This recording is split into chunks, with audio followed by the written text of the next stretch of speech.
રબારી નારણભાઈ પાલાભાઈ મારા માથે આરોપ મૂક્યો છે કે ફકીરાભાઈ મારા કણાથી રૂપિયા લઈ લીધા છે પ્લોટના. મેં એક રૂપિયો પ્લોટનો લીધો નથી. એના માથે કાયદાસર કાર્યવાહી કરવામાં આવે. આડીસર પોલીસ સ્ટેશન અત્યારે હાલે મારામાંથી આવવા એમ નથી. મારા મા બાપને મારા બાપાને મારા ભાઈને ધમકી આપે છે, ગારું આપે છે, અમારી જાતિ સમાજ વિશે બોલે છે. અને નારણપાલા રબારીને એને પકડવામાં આવે.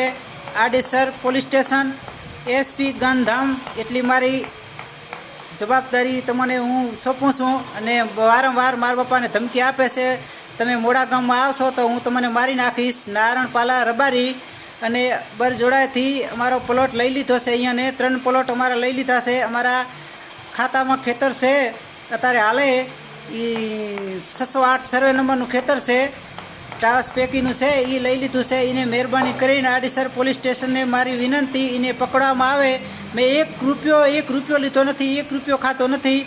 એ ધમકી આપે છે મારા માવતરને, મારા બાપાને, મારા ભાઈને કે તું મોડામાં આવીશ તો તું મારી નાખીશ.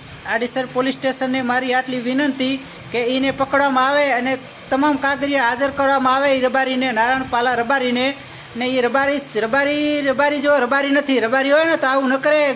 અમે ગરીબ માણસ છીએ. એ એમાં માથે બહુ ધમકી આપી રહ્યો છે. 3 પ્લોટ કેદવાનો લઈ લીધો છે. આટલી મારી વિનંતી.